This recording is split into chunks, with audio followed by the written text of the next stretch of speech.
السلام عليكم ورحمة الله وبركاته. كوجمتو ترجتو تركو درجتو نجا كيسني ما شاء الله ترك ربيع مجلسي جعلي زرا نموني بربادن أسمرة سكرين شوت كوردا ترجعنا إن شاء الله وسابي كيسان بسودان دي سلكو سأسر الترجمون دوا سجل فرتمي توك شنتمي لما ترباتمي أفرجاتمي سدي na gatiin akka duraarra daddabalee jira. Wanti hundi baay'ee tokko dabalee jechuudha.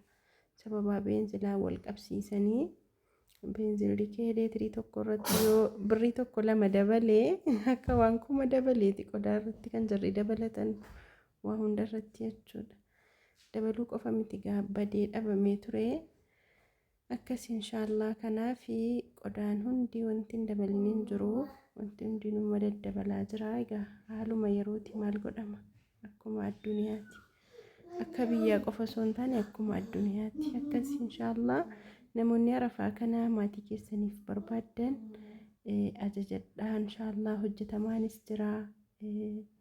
Kan immoo tajaajiin firaashii hanga barbaadan tiraasii hanga barbaadan hojjechiisachuu barbaadan akkasuma rabiyaa majlisii meeshaalee garaagaraa barbaadan ajajadhaan isiniin jedha inshallah laayikii godhaa saalihaa yuutuub irraa baddeettanii isinis hin badinaa yuutuub irra viidiyoo gadhiisullee argaartu waasappiin isinii deebisaan jira kallattii kamiiniyyuu isinii deebisaan jira isin keessummeessaan jira jechuudha nama keessaan na dubbisu kana namoonni na dubbistanii isinii deebisuu dhiisellee dagachuudha malee waa biraa miti ala sana ergaa yoon deebisne booddeen dagatama kanaaf naannoon deebisnettanii hin badinaa irra deebi'aan na dubbisaan isin jedha inshallah hanga viidiyoo biraatti walitti deebinutti nagaa rabbi keessanaaf tura laayikii godhaa sabskraayibii godhaa hiriyootan keessaniif sheerii godhaa jechuudha namoota meeshaa barbaadaniif.